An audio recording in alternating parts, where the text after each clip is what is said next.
Good evening, everybody. Happy to have you here and happy to be back with you in the locker room. I'm Alan Locher. I'm excited to welcome Guiding Light's Frank Dicopoulos, who captivated audiences for 22 years as the beloved Frank Cooper. Frank's career began in primetime with memorable appearances on Falcon Crest, Dynasty, Who's the Boss, and Hotel, to name a small few. He is currently lending his voice to Andrew Rutledge in the final season of the audio drama Forever and a Day. Tonight, we'll look back at Frank's remarkable journey on Guiding Light, where the show built the entire Cooper family around him, introducing his sister, father, and mother, creating one of the most beloved families in daytime television. We'll also look back at Guiding Light's final bow, which is hard to believe took place 15 years ago today. Please welcome back to the locker room, Frank Dicopoulos. Oh, there we go, Frank. Hey, Frankie. Hey, Alan, how are you? I am well. Thank you for doing this. Thank you for honoring 15 long years. Alan, you said that, and I'm going to be honest, and those that know me, I just started getting all teary. Seriously, Yeah. filled with emotion. I'm like, gosh, darn it, man, 15 years. I mean, where and then how is this show not on the air somewhere? Why is this not streaming? I just heard All My Children's doing a movie of All My Children. Whatever. Yeah, it sounds like they are for Lifetime. Yeah. So, I mean, why not Guiding Light? I mean, why didn't we get picked up by some network in some capacity? It was the greatest show on television, honestly. I agree. And in my opinion, one of the most relatable families, storylines, great actors, great crew, writers, producers, everything. I mean, I know I'm biased here, but for God's I'm sake. biased too. Look, I know. Hey, listen, when I saw that shirt, I screamed. I said, that is the greatest shirt ever. Where are the Coopers? Are they on there? They are right there. I know. I'm making a joke. Right there. Well, before we get started, your beautiful daughter just got married. She did. What was it like walking her down the aisle? I mean, my God, she is beautiful. Oh, thank you, Alan. Well, here's the deal. I walked her down the sand.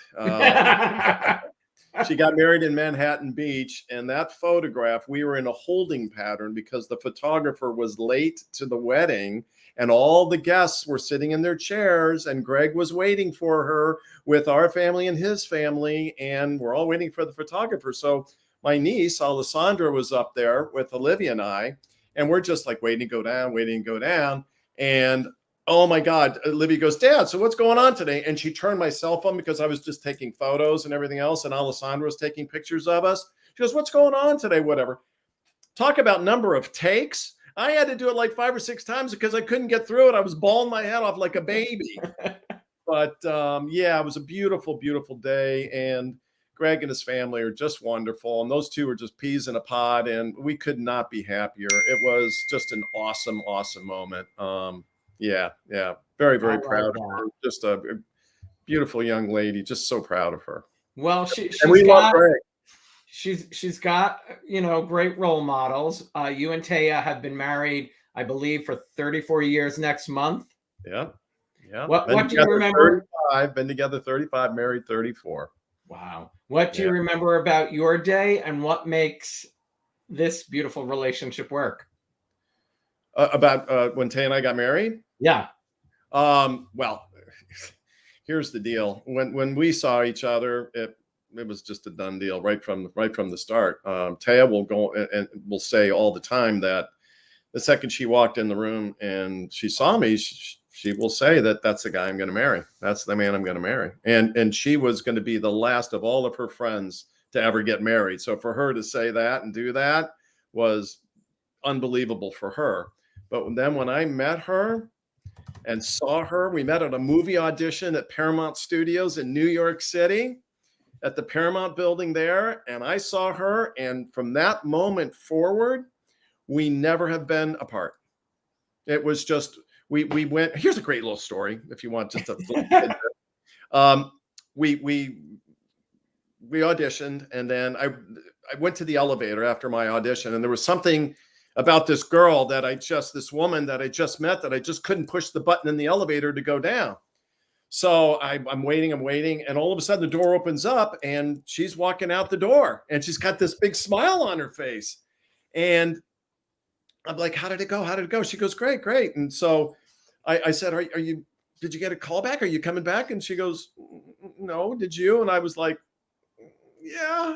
And it was like the biggest faux pas you could ever do to another actor. And I felt like crap. So I said, listen, would you like to go get a drink? And she said, I'd love one. I said, so I'm thinking, she's going to want to get a cocktail or something. And so where would you like to go? What would you like? And she goes, I would love a hot chocolate. And I'm like, perfect. It was raining that day. We shared an umbrella. We walked down from the building and walked a couple blocks and went across the street there, catty corner to Radio City Music Hall. And we went to this diner, this restaurant right on the corner there. And we walked in, we sat in the first booth. We finished each other's sentences. It was like this. I've known her my entire life. It was just that unbelievable. And Olivia will tell you the same thing with Greg. I mean, it's that they have an unbelievable story as well. So from that moment forward, we told the story later on to my mom and dad. And my mother says, Harry, don't you remember that restaurant? And I'm like, what do you mean, Mom? He goes, and she said, we had our honeymoon in Manhattan, and the first place that we ate was that restaurant and at that first booth. So Tay and I had hot chocolate in the same booth that my mom and dad, when they had their honeymoon, sat in when they got married. Wow. So, that's, I mean, that's just. And 34 years later. It. Well, tell us. Nothing that ever happened to me. Well, that's awesome. Yeah. Tell everybody about the necklace and Taya's jewelry company, please. When Sandy hit, the hurricane hit New Jersey, it wiped out the first floor of our home. It was destroyed. And so Taya was so depressed, and we were just, in this state of shock. And so she went to the beach. And she just walked on the beach. She just loves to walk on the beach. And she started finding all this sea glass on the beach. And she just started picking it up. And it was like her gift from the ocean, her gift from, the sea. And he looked at it as jewels. And so she started collecting sea glass. And she later decided that she wanted to take something negative. And all the sea glass was kicked up by that storm. She was going to take a negative and turn it into a positive. So initially, See You Again, like the ocean, SEA, See You Again, her jewelry line started off as sea glass. And we put it on leather and, made necklaces out of them. And it just took off. It was like her passion, her side hustle. And she did a beautiful job. And so I supported her in her efforts, and we had fun. And we started doing markets in Asbury Park and in Long Branch, New Jersey. And it just took off. And then it started morphing into something else. So what I'm wearing is a black pearl, or a peacock pearl, which is a real freshwater pearl, surrounded by labradorite, which is a natural stone from Madagascar, and it has healing properties. It has a positive energy to it. So I can't believe it. And it's 12 years, because it was 12 years ago, Sandy, 2012. Yeah. So wow. Oh, she's been doing this for that long. Yeah. And she's grown her business. Now she's doing freshwater pearls and leather and all different kinds of natural stones. And well, everybody, you can check out Taya's Instagram page down below right here on YouTube. I have the link up, so you can check it out. And that's nice of you, Alan. That's nice. Pick something up. Frank, like we said at the beginning, 15 years since Guiding Light went off the air today. What comes to mind when you think of those last 5 months from that, unfortunate April Fool's Day? I am shopping at Costco. Happier than can be. I love Costco. Me too. Me too. Shopping for the family. The phone rings. It's Ellen Wheeler. Hi, Ellen. What's going on? How's it going? Frank, I've got some news. Ellen, don't tell me. Don't tell me. Just the tone of her voice. Don't tell me. She goes, I'm afraid so. Guiding Light's been canceled. And I am like, are you kidding me? How is this even possible? Like, because she kept the show alive for so many more years, by being innovative and creative, and filming remotely, and just saving us, and saving the show and the families because of her passion, and all of us. It was just this great tight family, and she made it happen. So now for her to say that, I knew this isn't good. This isn't good. She So did work her tail off. She was. oh my God.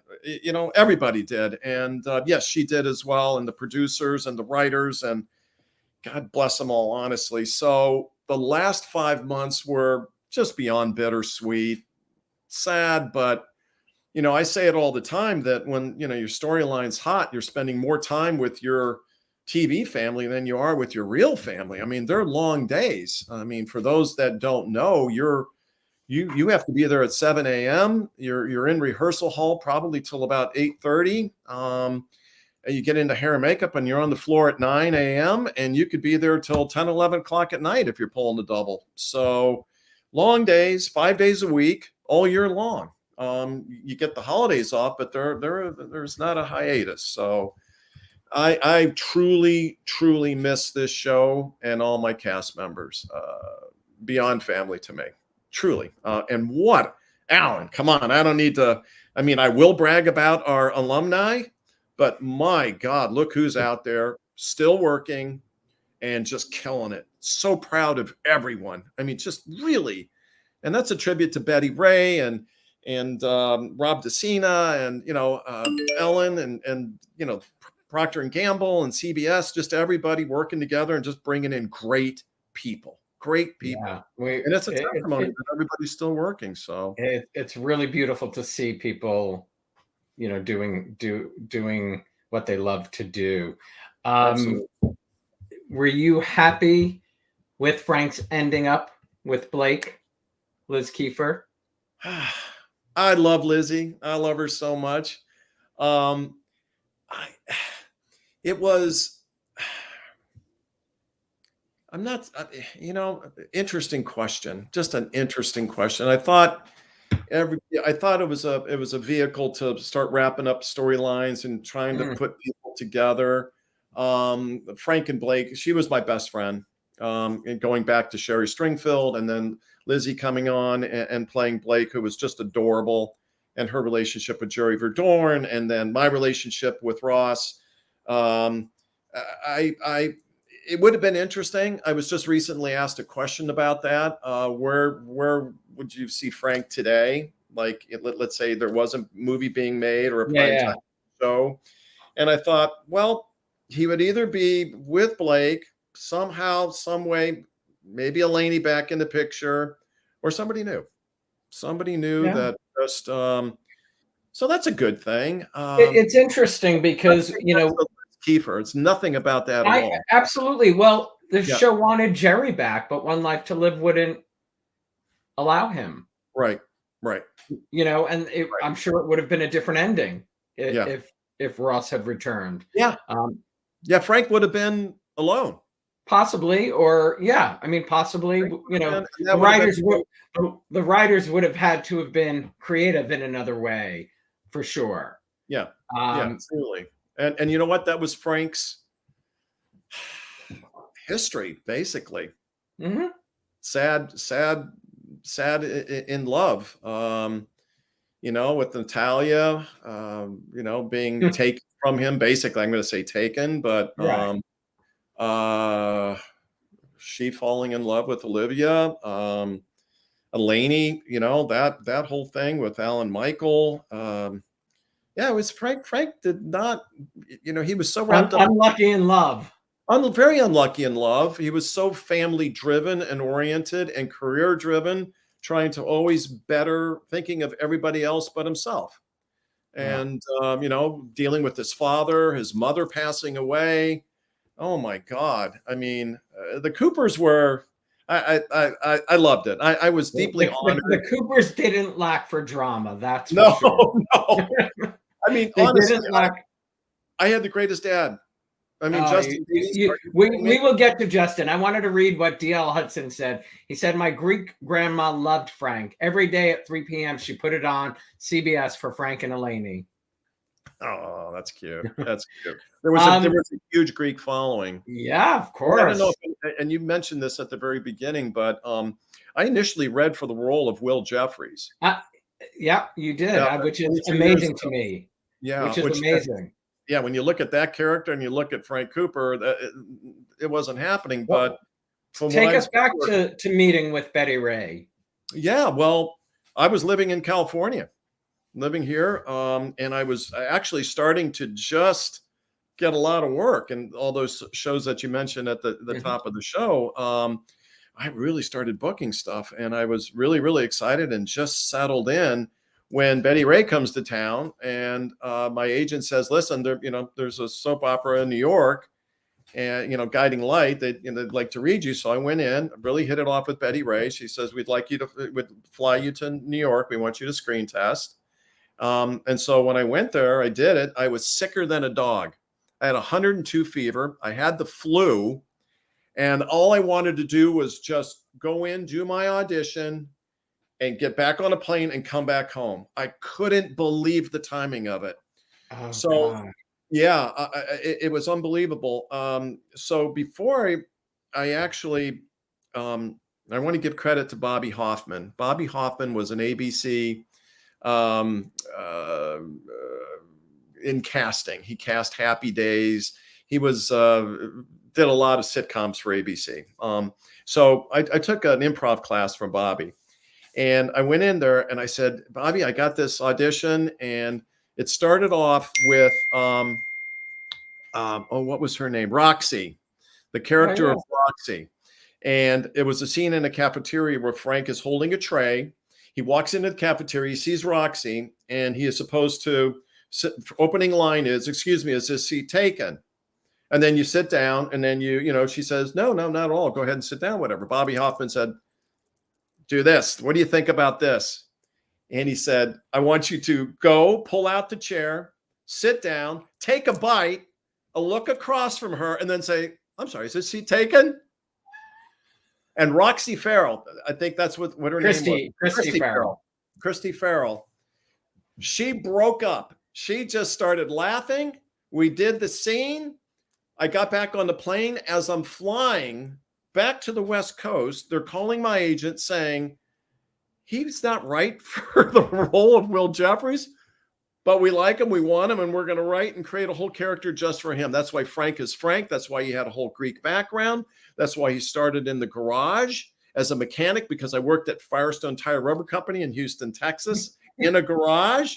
And yeah, the rest is history. And then I ended up having the largest show on Guiding Light right when it went off the air. Say it again. Biggest family on the show. Absolutely, biggest family. Yeah. Absolutely. Candace wrote, Frank would have ended back with Elaine. Ross returned back from the dead as Blake realized that even though she loves Frank, Ross was her destiny. And as Frank went back to Greece and he sees Elaine. Oh, I love that. Oh, thank you, Candace. I love that. I love that. Yeah. I love that. What do you miss most besides the paycheck? And of course, every chance hanging out with Jill and Alex every day. Oh, I miss Jill and Alex. Oh my God, Alan, I'm so blessed, honestly. My God, the people, the cast, everybody, cast and crew, were so incredible. Just wonderful, wonderful people. We were all in it together. We all supported each other. There wasn't this dog eat dog kind of competitive thing, whatever. It was magical, honestly. So, you mentioned the Chop Shop. You mentioned the Chop. I forgot I was working with Ian Ziering. I know. I just forgot that. I was rereading to refresh my own memory, and you were working for his dad. Yes. Yeah. And Ian Ziering. Yeah, Ian Ziering. Ian was great. And then we had Carl. Carl Evans was playing Alan Michael. You couldn't have two better kids. My God. And then Beth coming on as, the three of them. But to answer your question, I missed the whole thing. The whole thing. It was whole package. the whole package. It was just so perfect. I could not wait to go to work every single day, and see my family and friends. And truly, that is really the saddest thing about the whole thing, honestly.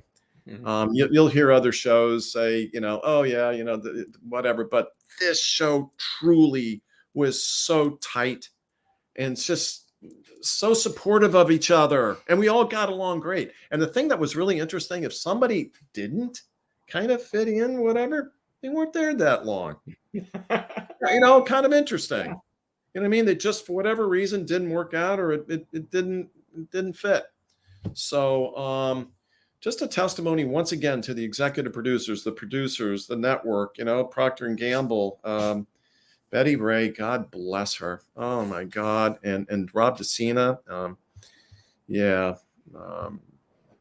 Well, you just mentioned, it was Carlin Ian, and then of course Beth Ellers comes in as Harley, and Frank is speeding her off to the hospital to give birth to Daisy. That's when we find out who you are. What do you remember about those early days with Beth and Frank and Harley together?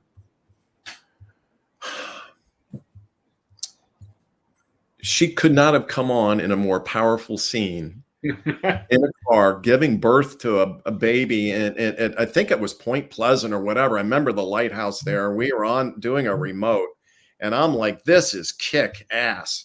And Beth Ellers was just unbelievable. I mean, just the best sister I could ever have. She was this little firecracker with tons of energy, unbelievable talent, and we just it was just the perfect fit. It was the perfect fit. And then Jean Carroll coming on as Nadine she was the perfect mother. And then Buzz, and then Uncle Stavros, and then the whole Greek family, and then John Driscoll coming on as my brother, and then Sonia Satra, and then we had Brittany Snow, and it just, we had the greatest writers, Alan, honestly, to put that whole thing together. And the best part of it it wasn't the Lewises, it wasn't the Spaldings, it wasn't the Bowers, it was different. And I think that was the success of it. It was that we were, the expression, I guess, is we're from the other side of the tracks. And I didn't want Harley to grow up like I did.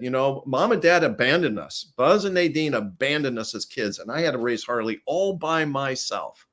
And I didn't want her to grow up the way that I grew up. So I did everything possible to get her out of the gutter, get her out of Fifth Street, and, get her out of Springfield, and give her the chance for a better life.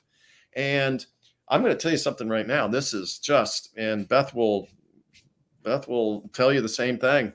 We have people to this day, families that come up to this day and say, "This is Daisy." Oh, yeah. Well, I would like to meet Daisy. And I'm like, we decided to keep our child because you and Harley decided to keep your baby, her baby. And I'm like, oh my God. Like, Alan, when TV affects, the viewing public, the fans like that is just so powerful. So the pressure and to have the responsibility of addressing issues responsibly, or really unbelievable. I just said it to Jill. I want to do a show where I bring on Guiding Light As the World Turns fans who named their children after your characters.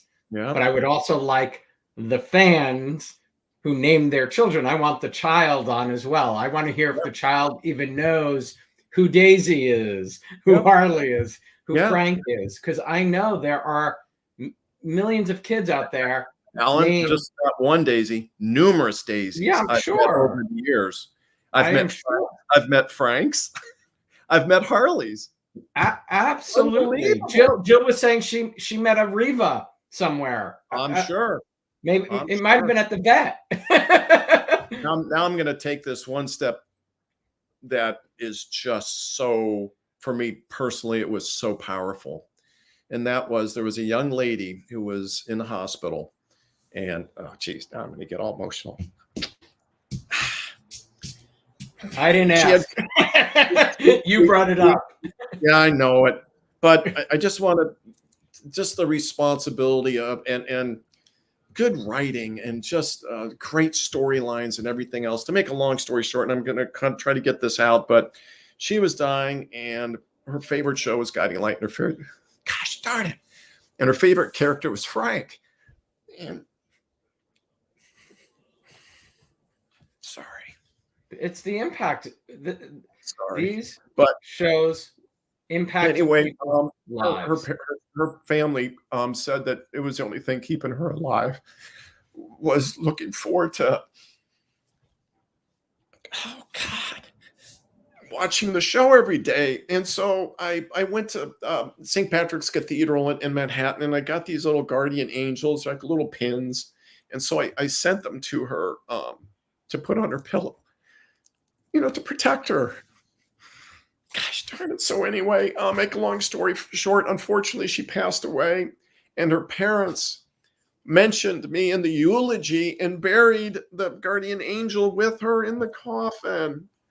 And I'm like, oh my God, are you kidding me? So, I mean, it's just,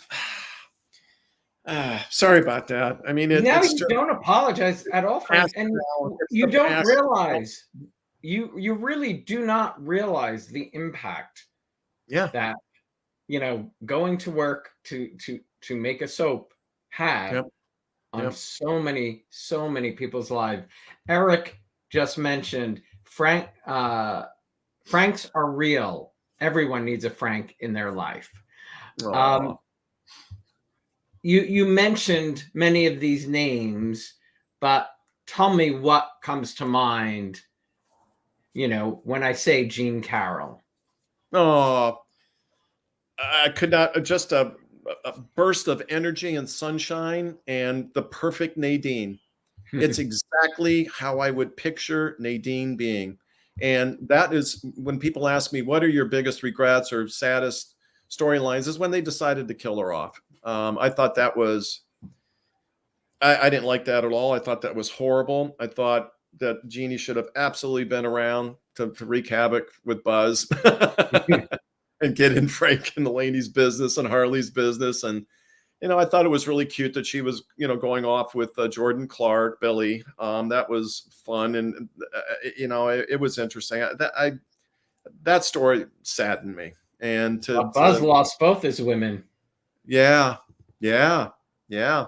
And even to make it the scene where I had to go and not recognize, but identify my mother in a body bag, and my own mother in real life, unfortunately, died from liver pancreatic cancer. So she chose not to do hospice and die in her own home. And and I was there, and Guiding Light was so gracious with post and pre-taping to around my schedule, because I had the opportunity to have my own mother die in my arms, to watch her come out in a body bag after she passed. And to have that was just unbelievable. There's another story, Alan, too. Art imitates life. Yeah, no kidding. Well, here's another one too.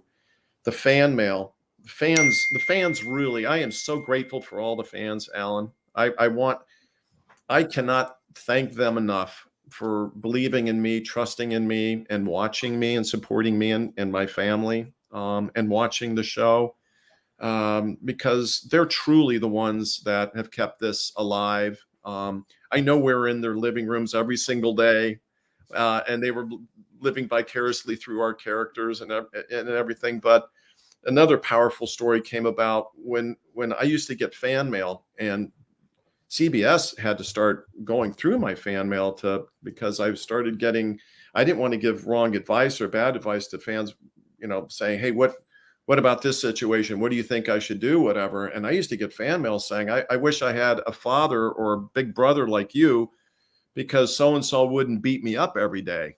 And I'm reading this fan mail, Alan, and I'm like, oh my God. What do you tell somebody? Do you know what I mean? And now you're really getting involved here. So it's a hefty load to, and you want to give people the right advice. You know, you want to help them. And that's what Frank did. Frank Cooper was, he was the big brother he everybody tried to wanted. be the dad, the big brother, the friend, you know. Yeah. So I'm happy I was able to be that. And so anyway. What comes to mind when I say Melina Kanakarides? I don't know.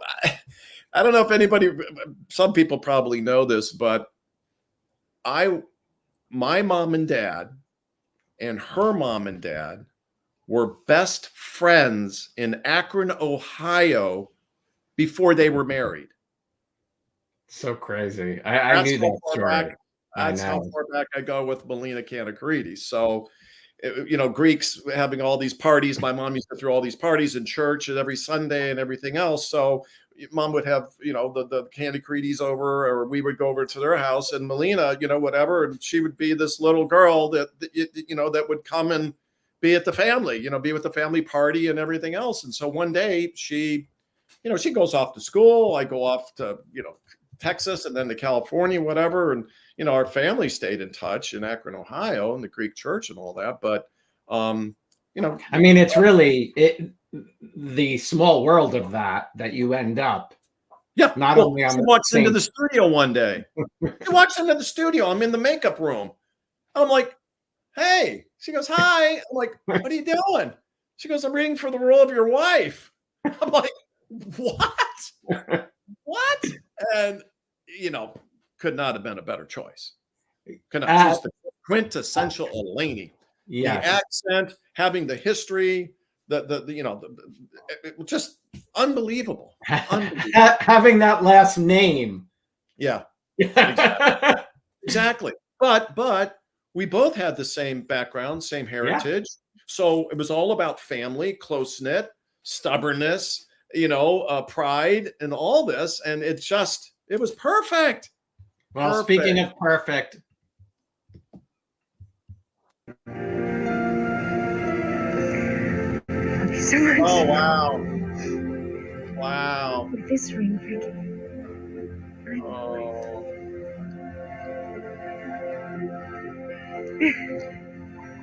By the holy office entrusted to me, and by the power given to me by the state, Lenny, I now pronounce you husband and wife.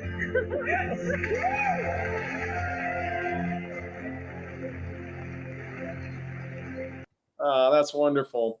Do you know that episode? What do you remember about that shooting that episode? First of all, Rick Dennis, the set design,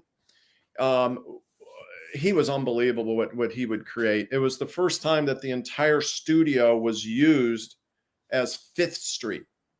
They literally built Fifth Street with a mounted policeman, all the towns, the facades of all the different businesses around. That show won Best Direction. Bruce Berry won the Emmy for that show. I didn't remember that. Frank and Eleni wedding. And then, of course, in true Cooper fashion, we have to go to the hospital because to go deliver her baby, deliver our baby, deliver Marina.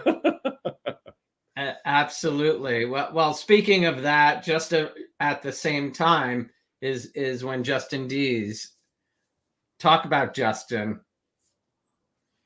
You know, there are that's a long conversation. One of the greatest, most generous actors, human beings, genius. For me, I'm on the set, like behind the scenes, and I'm like reading my lines, studying my lines. 5, 4, 3, 2. Oh, so Alan Michael, you know, Justin would get a 90-page script and have it get it the morning of and go on there and give the performance, a command performance every single time. And, you know, I could not be more blessed. Like I mentioned earlier about having the best father, best mother, best brother, sister, wife, you know, friend, you know, Justin is, I mean, look, here you go. 2 kids, Frankie. What is with you? What is with all of you? Come on, we're supposed to be celebrating here. This is my daughter. What? Your cousin Rex? What? He was smart too. Understood every word I said, but only my voice. Only if it was me. Are you understanding me now? Are you? Frank?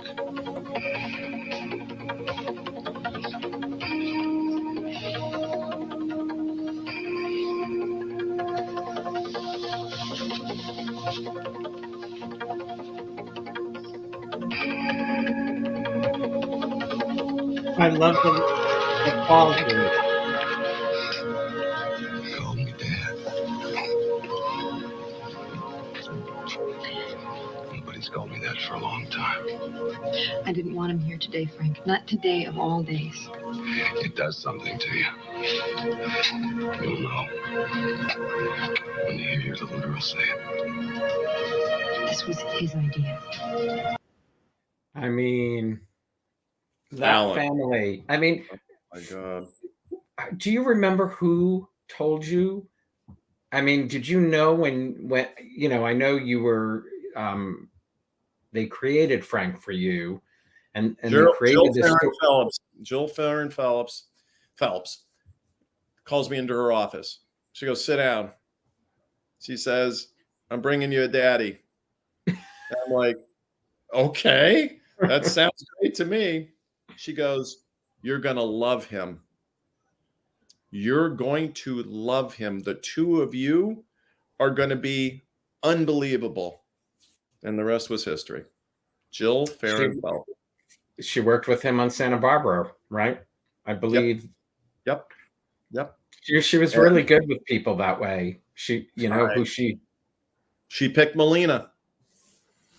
Melina was under Jill's watch as well. And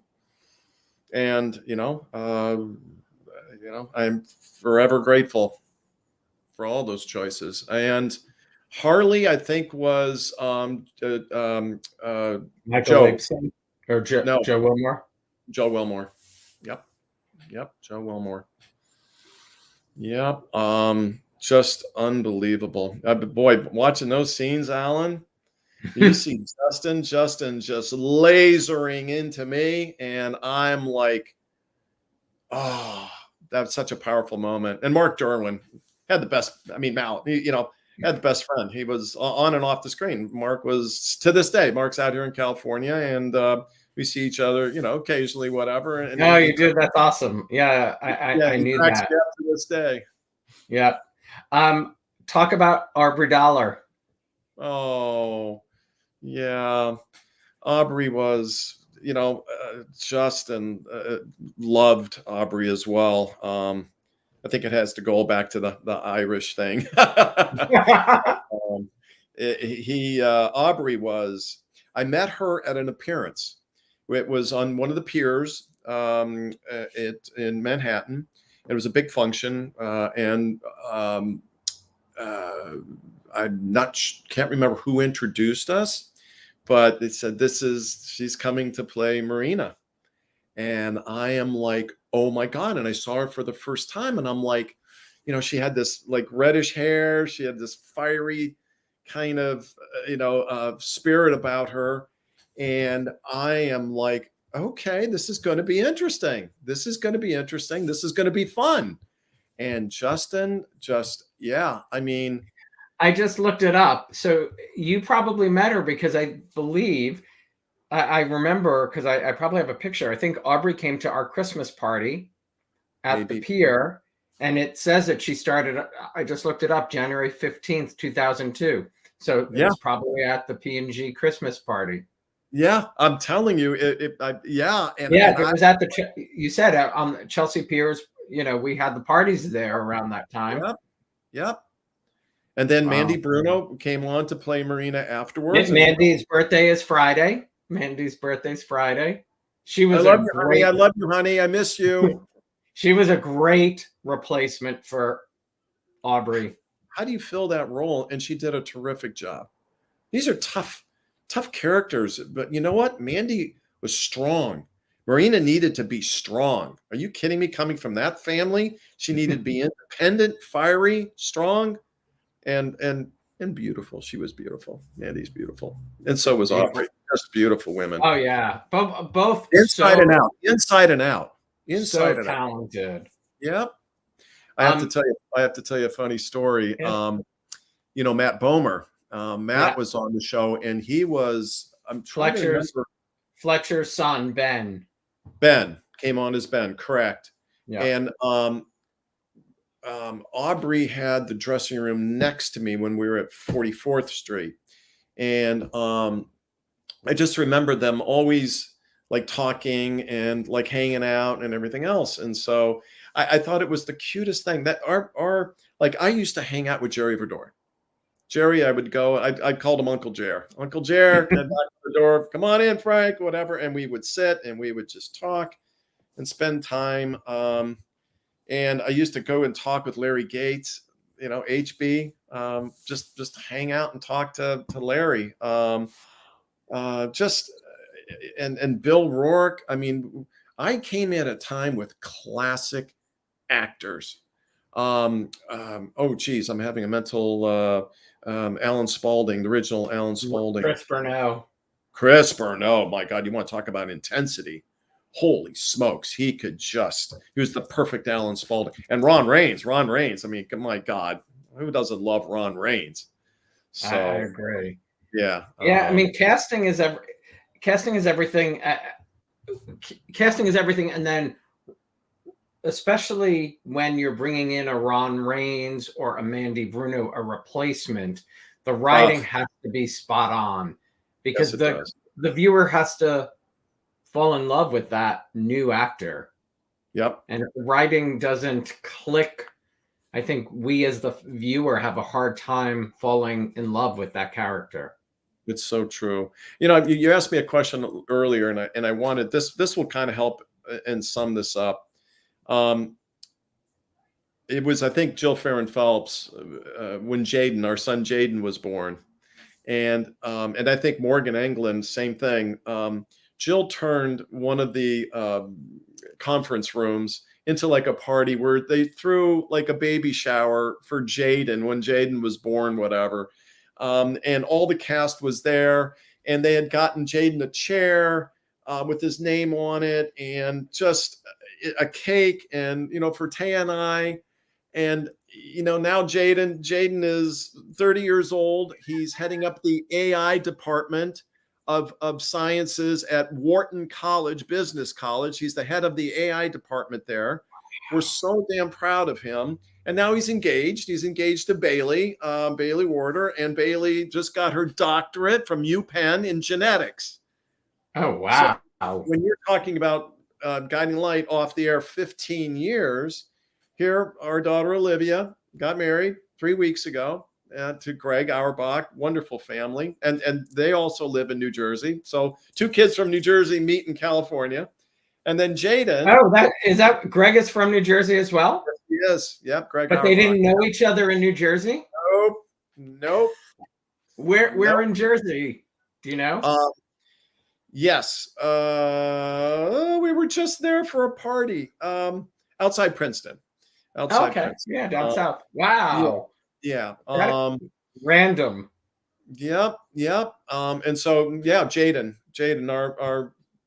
our son is killing it, and now he's engaged. He's going to be getting married a year from this September. Well, you shared the story before, and so did Beth. Oh, the Auerbachs are in Hillsborough, New Jersey. The Auerbachs. Oh, yeah. That might be very close to where I am, actually. Oh, okay. I'm pretty sure it's very close to me, Hillsborough. Oh, yeah, Hillsborough. Yeah, I'm in Scotch Plains. I'm pretty sure it's close.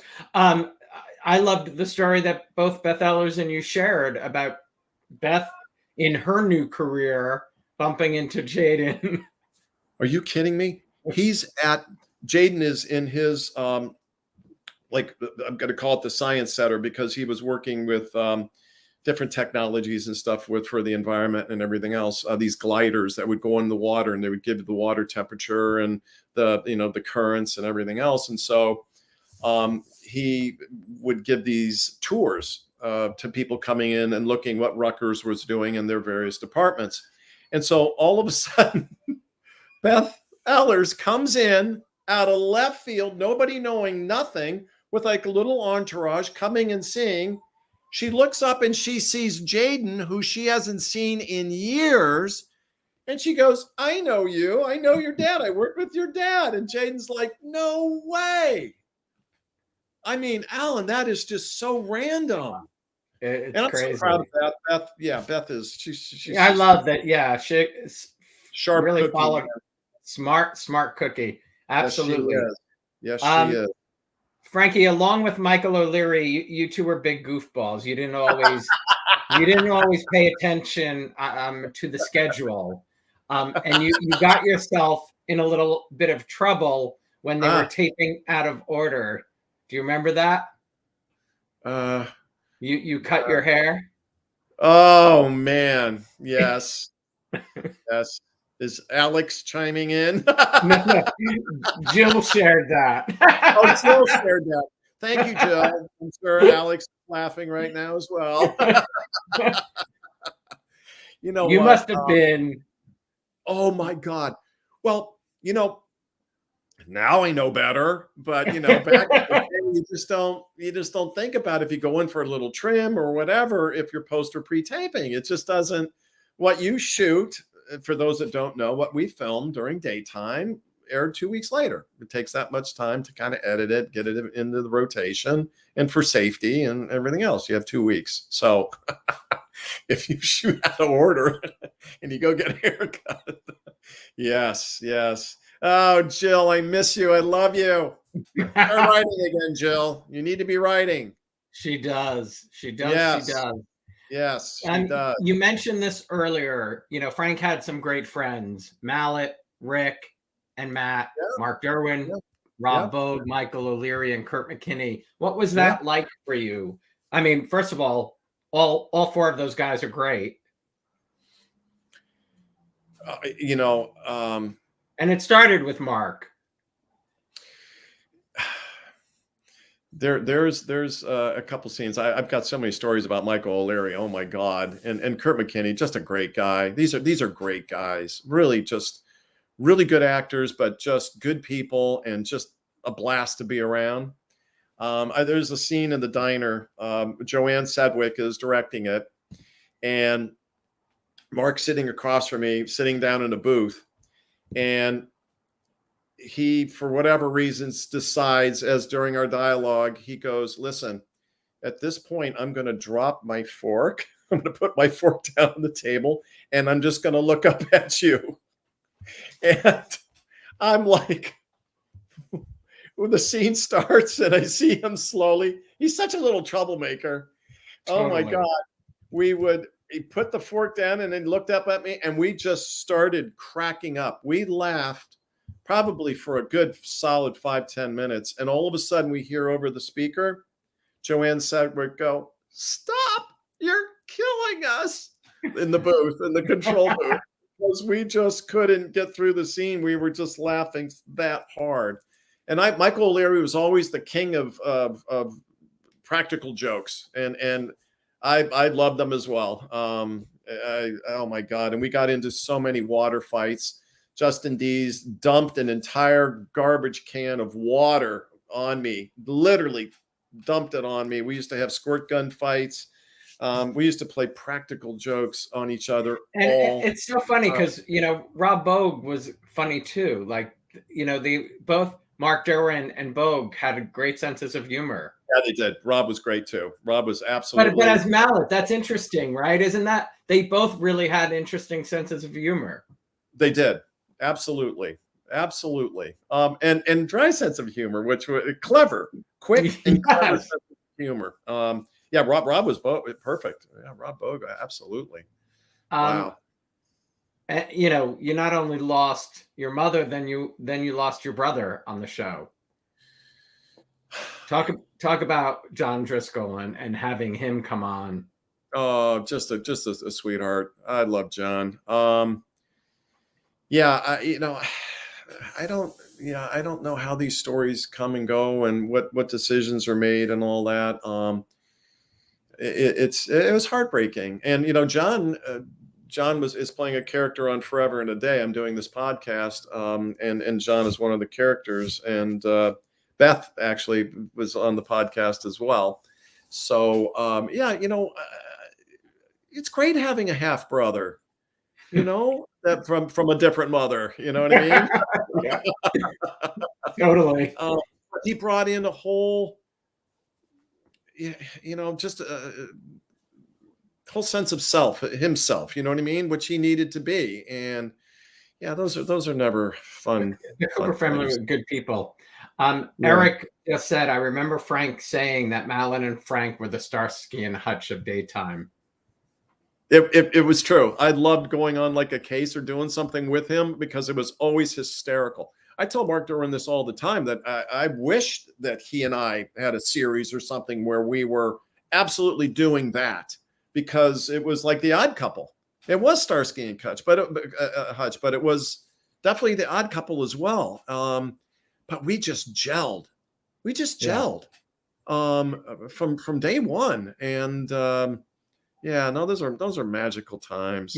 Many fans, not taking anything away from Rob Bogue at all. no, it was of course. just No, yeah, that's when you guys were time. really doing police work. Correct. Like there were cases and there were, Yep. For sure. A lot of fans were. I got a quick story about in the police station. Stuart Ward, who played Levy, like our so-called boss, whatever, at the police station. I had this little fart machine, a remote fart machine. You did. Yes, I did. And I put it into the police station. And of course, I put it by the coffee and donuts in the police station. So I told everybody that this was happening. And Mark is like peeing his pants. He's just laughing so damn hard. And we did it during the scene, during the taping. Levy crosses over to get a donut and a cup of coffee. And I push the button and the fart machine goes off. And he turns around. Everybody was like, and Bruce Berry comes over the speaker and says, "What the hell is that?" Oh my God. That's amazing. Oh my God.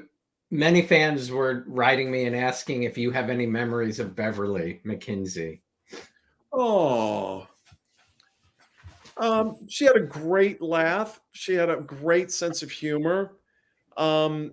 That was interesting because there was, I don't know if there was any talk about putting Alexandra with Frank at some capacity, which I know.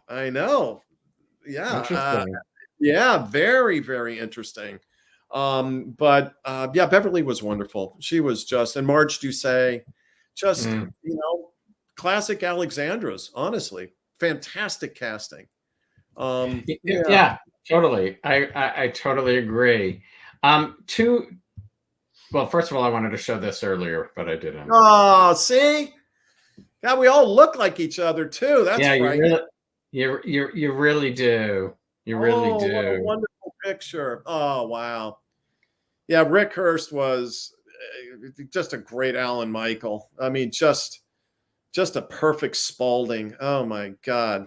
Perfect Spaulding. That is a great way to put it. And then two years after you arrived, you did this little photo shoot. Oh my goodness sakes. How did that? What was that? A Guiding Light PR person who brilliantly got you that? No, it was a publicist that I had, and I'm trying to remember his name right now. And he thought it was a really good idea. It's a great idea. Yeah, he felt, and I was like, wow, am I going to do that? And he goes, you don't have to do any nudity. And I'm like, okay. And then I thought, you know what? This might be just a fun opportunity, good timing. And Alan, can I tell you, the play that I got from that was unbelievable. Unbelievable. People to this day will bring up that magazine seriously and say that they have it. I am sure there are Guiding Light fans who do. Oh my God. I was signing that magazine at appearances. Yeah. You know, yeah, I don't cook eggs like that. I wish I had this cover and I don't remember it. Well, I wasn't working there at the time, but I was a fan. Soap Opera Weekly, Jonathan Reiner told me that you dressed up as Batman, Rick Hurst was Robin, and Fiona was Catwoman. Do you remember that? I don't. Yeah. No. Oh, you know who the publicist was? Was David Granoff. I don't know if you remember David Granoff. I know that name. Yeah, he was a publicist back then, but I don't remember that. I don't know if that. It was a fantasy photo shoot that they did for Soap Weekly. I was trying to find it online, but I couldn't. Yeah, I don't remember that. One of the fans, Eric, said he remembers it. Yeah, I don't remember it either. Talk about, you know, our trip to Biloxi and Find Your Light and what it meant to you personally to be a part of that. Absolutely. What an honor, first of all, and what a beautiful thing. Ellen Wheeler, Procter & Gamble, CBS, all coming together to do that, and my fellow co-stars. What an unbelievable experience. You know, we are so lucky, Alan, and once again, being a person, a family who lost their home due to a hurricane. It was a beautiful opportunity to give back and to make a difference. And, you know, you can't always take. It's got to be 50-50. You got to do things for other people. You have to give of yourself. You just have to. This is such a different time now. And I wish more and more people volunteered and gave of themselves to help other people. I think it was a beautiful opportunity to go down there and see these homes that were literally devastated mile after mile, and to go back there with your castmates in a different capacity and work together again to build back and to give back to the community was a beautiful, wonderful opportunity. Yeah, I completely agree. I definitely felt it was just the perfect thing for us as a show called Guiding Light. Absolutely. To do. Yeah, it really and everybody there, you know, there wasn't a soul there who wasn't appreciative and felt that it, you know, we were doing the right thing. Yeah. Talk about your experience, because I know everybody has a different experience in PPAC. What was your experience? I loved it. I was used to filming on sets, so but to do it remotely, I thought brought out a real aspect of it, a natural kind of feeling. It was great getting out of the studio and doing something different like that. And I think a lot of people rose above it.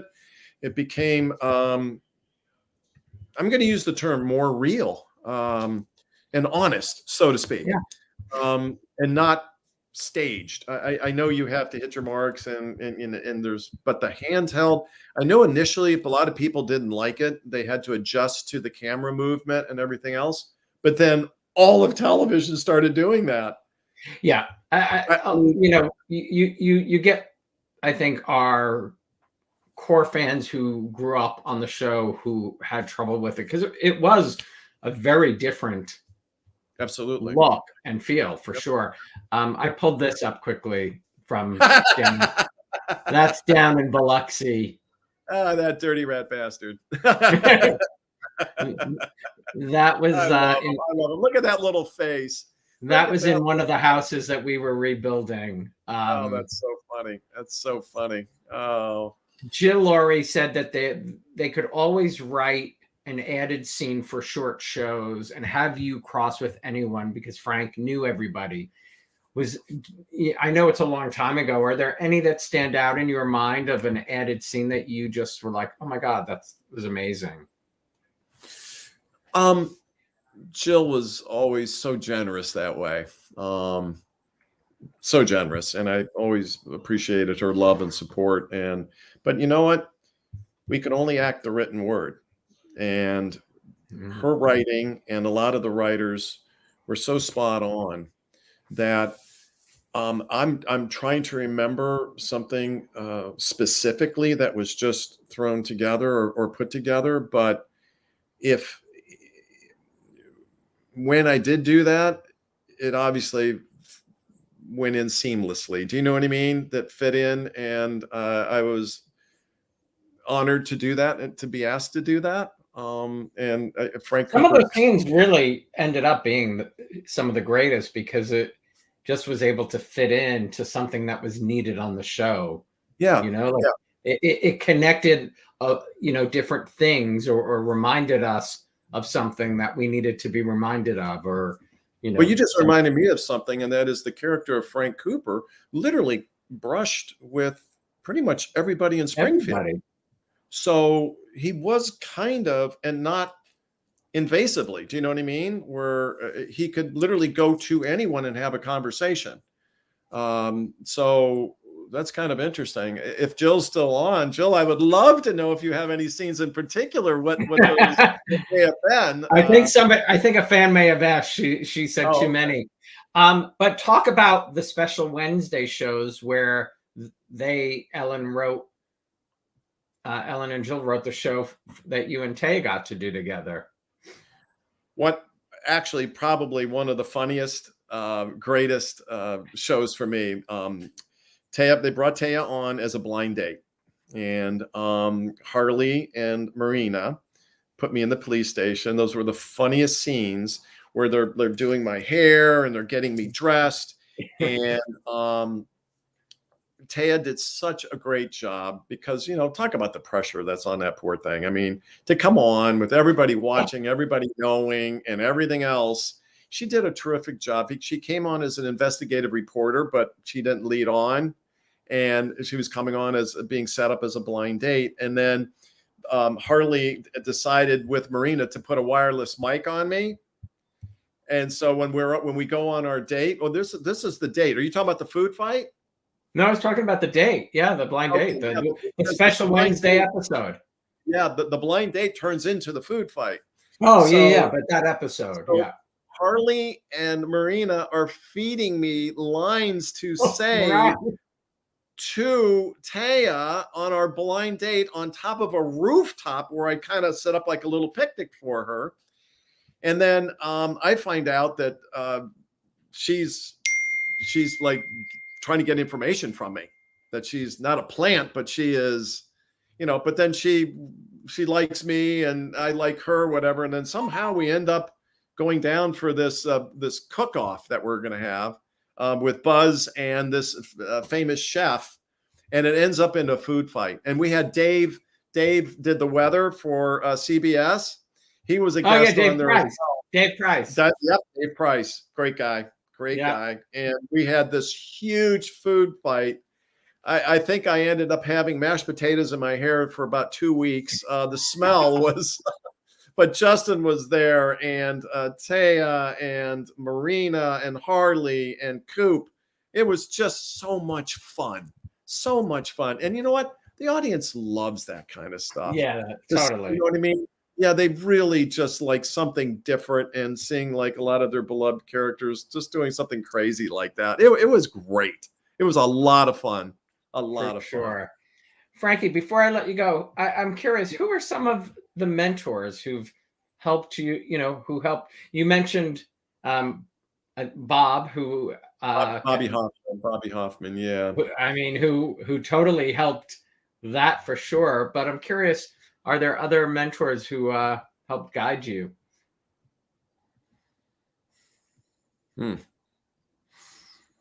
Interesting question. Well, talking with Jerry Verdorn, you know, talking with Jerry would give some good advice. Was it Larry scary? Page- Was it scary when you got the part? They Yeah. created Frank for you, and you got there. Was that a scary moment coming in? And I'll tell you the difference makers for me. When I first came on the show, the people that were the most embracing were Robert Newman, Michael O'Leary, Krista Tesreau. She played Mindy. Carol Anthony. oh, He he's played the Rusty. nicest. Yep. The nicest. Kim Zimmer. Who else? When I first came on, because I was the new kid on the block, and like, who's this guy? You know what I mean? Like, how is this going to play out? Where is this going to go? And you know what? I could not have come into a nicer group of people. And the crew, you know, the camera people, the set designers, producers, writers, everybody were so embracing. And I was just very, very lucky. I'm hoping that I'm not leaving anyone out right now that was part of that original group. Hey, Alan, I got to tell you something really quickly, because people ask me like, what's happening right now? What's going on and what I'm involved with. So when Taya and I were in New Jersey living in Monmouth Beach, she became a wildlife rehabilitator. So she was rehabilitating wild and abandoned wildlife. They were baby bunnies, squirrels, chipmunks, you name it. So she would, if they were abandoned and orphaned, she would literally tube feed them, rear them, and release them back into nature. That was Taya. That's what my lovely wife does. She's unbelievable. So out here, there's been a void because we live in an apartment. We live in Beverly Hills. And so there's not much real wildlife out here, but what is out here are hummingbirds. So what happened was a hummingbird off our balcony, a little hummingbird mother built a nest, laid some eggs, and we literally watched the whole process of her building the nest, laying the eggs, breaking open. The babies are out there, little baby hummingbirds, which are probably about the size of your nail. And what happened was one of the babies was pushed out of the nest and fell. Taya runs down, grabs the baby hummingbird, finds it in the bushes because we're on the second or third floor, and finds it, brings it back, researches on how to save its life, tube feeds it, and then rears it back and then releases it back into nature. So from that moment forward, we have been hummingbird fanatics. She is now getting her license to rehabilitate hummingbirds. We have hummingbirds all over our balconies. I didn't even know that was a real thing. It is a real thing. And I have to tell you, they are like little mini miracles, like little flying dragons. They are incredible. So that's been, I love that. Yeah. Well, yeah. Frankie, before I let you go, I'm going to read this poem that Candace wrote about guiding light. Oh, absolutely. Let me mention one more thing that I'm doing, because people are asking, what are you doing now? I have a movie coming out called Acton Vale, Actonvale, that I did in Alaska. And it's with Pascal Payan is the director. And one of the actors, Mike Markoff, that was, it's a storyline between me and two brothers, and I'm very critical into what happens with their life. But Mike just did the movie Hitman, and he's the opening scene with Glenn Powell. And he's a major scene stealer, and he's the one that I acted with. When is this movie coming out? We're waiting for a release date. So send it to me so I can let everybody know. Yeah. And then I'm doing a project with Ken Schreiner. Ken and I are doing something that's called Two Dicks. And when I say dicks, I mean two detectives. I love that. So I'm being written as a character in this podcast series that he's doing. So I'm filming next week. So it's a podcast, yeah. But like Forever and a Day type of podcast? No, video. That's Forever and a Day is audio. This is video and audio. Okay. So, but it's a show, not a like talk show? No, an actual like TV show. Oh, that's awesome. Yeah. Ken's doing it with a character. What's his name? Marcus Coloma, Coloma, who was on plays General Nicholas, Hospital. Yeah, General Hospital. So the two of them are the two dicks, and then I'm a that's awesome. detective. So yes, it's fun. Something to as I wait for my next. Everybody can do something. I mean, people. I'm waiting for my next role. Only we move out here during a pandemic, a writer strike, an actor strike, and everything else. So I'm done with that. Let's go. Yeah. Let's go. No more strikes. No more pandemics. No, but the best part is Tay and I are, like I said, I'm on the nominating committee for SAG-AFTRA. Yeah. So we're going to all the screenings. I have to go so I can vote. You just went to a Frasier party, right? Frasier. Yep. There is Kelsey Grammer with the entire cast of the new Frasier.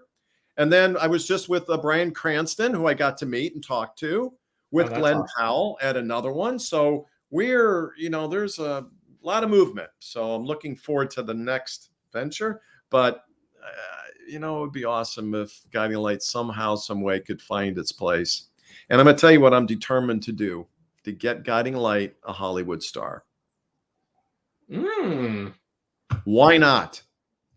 Why not? It started on the longest running show. 37, hit TV in 52. Are you kidding me? I walk in we see those stars all the time, and I'm like, Guiding Light should have a star on the Hollywood Walk of Fame. That would be amazing. We should have done that for our 70th. Yeah, absolutely. So I'm sorry I interrupted. No, please. I'm so glad you shared that. So Candace Mack just posted this earlier today. For those that don't know, she wrote, 15 years have passed since you faded to black, but in our hearts, your light will forever shine back. A beacon of hope, a guiding force so true, a Springfield family forever loved, forever new. From Reva's sass to Josh's charming grin, from Rick's bad boy ways to Philip's inner kin, from Alan's schemes to Alexandra's grace, each character unique yet bound by love's embrace. The Bauer barbecues, the Lewis family ties, the Spaulding's wealth, the Cooper's humble guise, the stories woven, a tapestry so fine, a testament to love in all its forms divine. 15 years may have dimmed the screen, but memories linger like a love supreme. Guiding Light, you lit the way for dreams of hope for a brighter day. So here's to you, dear Guiding Light, a shining star on this anniversary night. May your legacy live on, a love so true forever in our hearts, a guiding light shining through. I miss you, Springfield. Oh, that was beautiful. That's beautifully written. Thank you, Candace, for that. That was, I have chills actually right now. Chills. Yeah, that was beautifully written. Nicely done, Candace. Thank you for that. She is a true sweetheart. Yeah, she really is. And your wife just wrote, Jill, you were GL set wife. You know what? All the I'm going to call them kids because they were kids. All the kids in the office. Jill Laurie Hurst and Alex Johnson. Oh my God, the list is endless, and all the script supervisors and ADs and oh my God, just hundreds. Honestly, 22 years worth. That just such a blessing. Honestly, and very, very grateful, Alan. I'm very, very lucky and very, very grateful. I feel the same way. Thank you for doing this, Frank. This was the perfect way to honor the 15th anniversary. Great. Thank you for the opportunity. I appreciate it. My pleasure, my friend. I love you and to the fans, and continued success, luck, health, and happiness to all. Back at you. Thanks, Frank. Thank you. Thanks, everybody, for joining us. I know we all miss Guiding Light dearly. Thank you to Frank Dicopoulos for taking a trip down memory lane. Join me tomorrow night at the same time, 7 p.m. Eastern, when Sharon Case, Joshua Morrow, and Michelle Stafford join me to celebrate their 30-year journey with The Young and the Restless. If you haven't yet subscribed to my YouTube channel, you can do so down below. Turn on the notifications for reminders of all upcoming shows. And if you'd like to stream audio versions, just search The Locker Room on your favorite streaming platform. I will see you all tomorrow evening. Stay safe,